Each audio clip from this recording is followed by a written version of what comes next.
Fíjense que la primera vez que mi papá me llamó impostora en mi propia cara, estábamos parados en medio de un juzgado a reventar de gente en el centro de Toluca. La neta, su voz retumbó tan fuerte en el silencio que hasta la secretaria dejó de teclear en su maquinita. «Esa vieja no es mi hija», gritó a todo pulmón, apuntándome directamente con el dedo, temblando de puro coraje. «Es una ratera, una mentirosa, una impostora luciendo un uniforme que jamás en su miserable vida se ganó. Hagan de cuenta que todavía huelo la cera de pisos y ese café quemado espantoso de las oficinas de gobierno. El frío me calaba los huesos y sentí el peso durísimo de todos clavando sus ojos en mí al mismo tiempo. Fue un momento pesadísimo.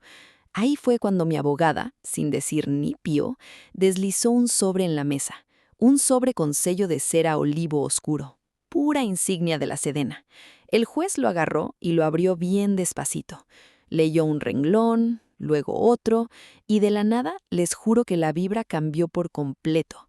Se quitó los lentes con una calma que daba pavor y dijo con una voz bajita: «Todos en esta sala se me ponen de pie ahorita mismo».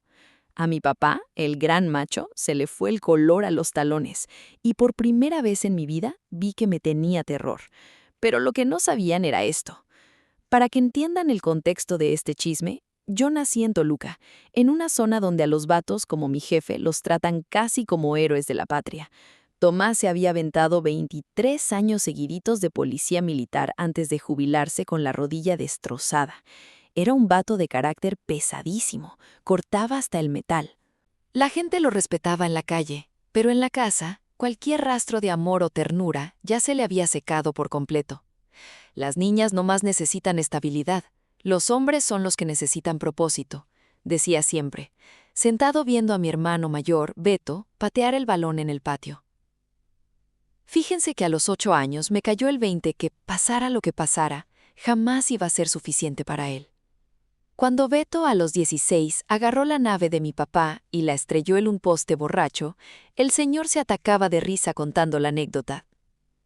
Ah, pero yo sacaba un 9 en la preparatoria y me dejaba de hablar 3 días enteros por taruga.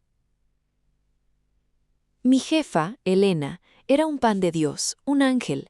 Trataba de sostener la familia junta como quien agarra un vaso roto con las manos temblando. En las noches se metía a mi cuarto, me peinaba a escondidas y me susurraba: «No tienes que volverte de piedra para sobrevivir a este hombre». La neta de morra no entendí nada. Hoy lo entiendo todo. A los 17 decidí largarme de ahí. Ni matrimonio ni universidad normal. Me iba directito al heroico colegio militar. El día que llegó la carta de aceptación, mi mamá soltó el llanto de emoción. Mi papá, sin soltar el taco, me soltó: «No aguantas ni 6 meses ahí. Eres terca, no fuerte». El inútil de Beto nomás se reía por lo bajo. En el ejército aprendí de volada que el dolor es pura gasolina si lo sabes usar. Aguanté marchas brutales con la espalda molida, mientras vatos al doble de mi tamaño nomás esperaban que yo tirara la toalla. Pero pasa algo bien loco cuando te subestiman toda tu maldita vida. Le dejas de tener miedo a la gente. El dolor físico era papita, mucho más fácil de aguantar que el congelador emocional de mi casa. Cuando por fin me gradué, mi mamá viajó horas en camión para verme recibir mis insignias. Mi papá, ni sus luces. Prefirió irse a echar chela y dominó con sus cuates. Total que me mandaron a misiones súper secretas de inteligencia, puros jales pesados que no podía platicarle a nadie por ley. Me perdí navidades, cumpleaños y relaciones. Mientras tanto, el chamaco de oro, Beto, iba de fracaso en fracaso. Deudas, negocios quebrados, choques, y mi papá siempre soltaba la lana para salvar a su muchacho. Y cada que a mí me ascendían o me felicitaban, más le ardía al señor. Luego, mi mamá se enfermó. Cáncer de páncreas, rapidísimo y sin piedad. Pedí permiso especial en la chamba y me quedé a dormir en una silla junto a ella semanas enteras.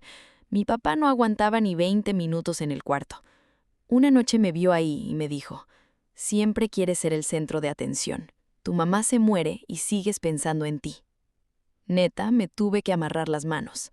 Mi jefa falleció días después, agarrada de mi mano. En el panteón, el desgraciado se me acercó en el frío y me soltó: Tú dejaste de ser mi hija el día que elegiste ese chalequito sobre tu familia, y se largó. Semanas después, estaba echándome un café en mi depa en la Ciudad de México, cuando me llegó un citatorio del juzgado. Lo leí 3 veces. La neta, mi cerebro no procesaba la jalada. Mi papá me estaba demandando para quitarme la casa que mi mamá pagó sola, y toda su lana. Pero lo peor, lo que me destrozó era la última línea: reclamo por paternidad disputada. El vato quería borrarme del mapa, alegando que yo no era su hija de sangre. Esa madrugada le marqué a Beto, pensando estúpidamente que la sangre pesaba. ¡Qué mensa! ¿Tú sabías de esto?, le reclamé. Y con todo el cinismo del mundo me dijo: mi papá hace lo que tiene que hacer. Tú nunca estabas. Te crees mucho por tu uniforme. Nosotros merecemos la feria. O sea, se gastó toda su lana apostando en vicios estúpidos y ahora quería venirse a robar la feria de mi mamá. No lo podía creer. Le colgué el teléfono en la cara y lo mandé a volar.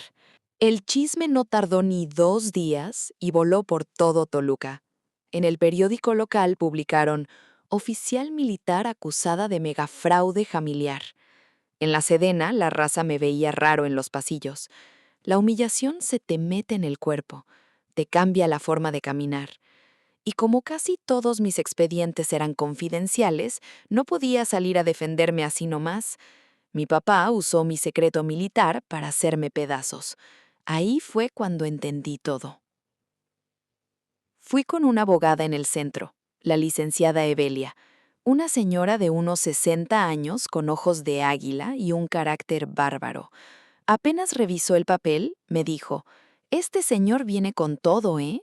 Me explicó que mi papá llevaba meses intentando alterar las actas de nacimiento y papeles en el municipio. No estaba de luto. El güey planeó un robo con tiempo. Evelia se me quedó viendo y me preguntó por mi servicio militar. Le dije que era información clasificada. Si esto llega a nivel federal, las sorpresas de último momento ganan los juicios, me advirtió.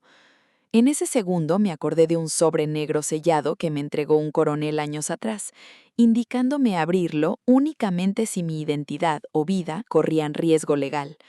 Esa misma noche me lancé a mi bodega de seguridad y lo saqué.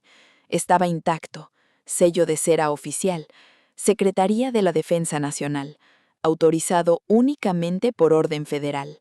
Al agarrarlo, me cayó el 20 de que mi papá no tenía ni la más reverenda idea del infierno legal que acababa de desatar. Llegó el día del juicio. Afuera estaba retacado de mirones y reporteros. Adentro, mi papá se veía más viejo, pero traía una mirada de puro odio. Beto ni siquiera me sostenía la mirada. El cobarde. El abogado de mi papá, el licenciado Ricardo, se aventó un discurso asqueroso. Me pintó como la peor escoria, diciendo que mis supuestos logros militares eran puras mentiras para cobrar una herencia inmerecida. El juez Velasco escuchaba todo con cara de piedra. En el receso mi papá me acorraló en el pasillo. «Suelta la casa para Beto y vete limpiecita», me amenazó. Le contesté temblando de coraje: «¿Estás acusando a mi mamá de engañarte nomás por lana?». Él me escupió: «Esa mujer me tenía lástima, igual que tú con tus medallitas falsas. Sigues siendo la misma chamaca que salió huyendo». Ahí capté todo su rollo mental. No era por la pura feria, ni por avaricia. Era un maldito castigo. Me quería destruir y humillar frente a todos, porque mi éxito le restrimaba en la cara su propio fracaso, su amargura de no ser nadie. De vuelta en la sala, Evelia empezó a soltar plomo del bueno. Mostró las deudas de Beto y comprobó con recibos que mi jefa pagó la casa con su sudor. El abogado Ricardo cometió la idiotez del siglo, la peor metida de pata, y soltó: «No hay registros públicos que prueben que esta mujer sirvió al país». Evelia se paró firme: «¿No hay o están clasificados por el gobierno?».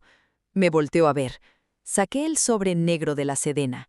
Ricardo se rió burlándose, pero cuando el juez Velasco vio los sellos rojos federales, la postura le cambió por completo. La sala entera se quedó en un silencio sepulcral. El juez leyó los papeles, se quitó los lentes y dijo: «Señor Tomás, no vuelva a abrir la boca a menos que yo se lo ordene». Mi papá soltó una carcajadita nerviosa. «Todos de pie», ordenó el juez, y cerró las pesadas puertas. Explicó que mis documentos probaban misiones de inteligencia militar de altísimo nivel y rescates confidenciales que nadie podía saber. Ricardo palideció horrible. Mi papá balbuceó: «¿Cuál oficial, si ella era oficinista?». El juez lo fulminó. «Su hija tiene condecoraciones que este juzgado ni siquiera tiene el nivel de autorización para leer». Mi papá, ya desesperado y acorralado, gritó: «Me vale gorro sus medallas. No es mi hija». Ah, pero Evelia, que es una fiera, sacó una carpeta vieja del año 2004. Eran documentos oficiales donde mi propio papá juraba legalmente que yo era su hija biológica para zafarse de pagar unos impuestos atrasados. El juez enfureció. «Señor, ¿vino a dar falso testimonio y a mentirle en la cara a mi corte?». El gran macho de mi papá se hizo chiquitito en su silla, y entonces, abran la que lleva bala, se abrieron las puertas. Entraron dos vatos de traje oscuro, gobierno federal puro. Venían a abrirle una investigación oficial a mi papá por falsificar documentos e intentar hackear registros nacionales de seguridad. Beto casi se infarta del susto y chilló: «Papá, ¿qué diablos hiciste?». Yo vi a mi papá desmoronarse en tiempo real. No sentí victoria, la neta sentí un cansancio infinito. El juez me vio y dijo: «Capitana, esta corte entera le debe una disculpa». Mi papá me apuntó, temblando: «Pusiste a todos en mi contra». Me paré despacio. Por años soñé con gritarle mis verdades, pero nomás le dije, súper tranquila: «Gastaste toda tu vida queriendo hacerme sentir chiquita para tú sentirte fuerte. Y hoy no perdiste a tu hija. La perdiste hace muchísimos años». Se quedó callado. Por primera vez en toda su vida, no tuvo absolutamente nada que decir. El caso se cerró por completo a mi favor. Beto huyó a quién sabe dónde para escapar de todos sus deudores. Mi papá se quedó completamente solo, siendo la burla de todo Toluca. Porque la neta, los pueblos admiran a los machos orgullosos, hasta que intentan destruir a sus propias hijas con mentiras baratas. Esa primavera regresé a la casa de mi mamá. Olía a lavanda, a café, a libros, a paz. Ya no había gritos en la sala ni nadie criticando cómo respiraba. Encontré una caja vieja con cartas suyas. En una de ellas decía: «Tu padre se amargó la vida, pero jamás creas que su incapacidad de amar significa que tú no valías la pena». Lloré como niña chiquita en el piso de madera. Por fin sentí que estaba en casa. Remodelé la casita. La dejé bien chula. Entraba la luz por todos lados. Y con una lana de mis ahorros, abrí una fundación para dar becas a hijas de militares en el Estado de México. Una tarde de octubre, mi papá apareció en mi puerta. Se veía anciano, chiquito, acabado. Me dijo que supo lo de las becas y que se arrepentía. Lo vi a los ojos y ya no me dio nada de miedo. Me dio muchísima lástima. «Mi mamá me dio esta casa», le contesté suavecito. «Tú me diste todas las razones para sobrevivir». Le cerré la puerta. Oigan, la neta les digo, ganar la demanda no siempre se siente como paz. Mi verdadera paz fue alejarme de él para siempre sin necesitar su maldita aprobación. Y si esta historia les picó el chisme o les llegó al corazón, cuéntenme aquí abajo. ¿Alguna vez han tenido que mandar a volar a un familiar súper tóxico por cuidar su propia salud mental? Suscríbanse y quédense porque se vienen historias todavía más perras.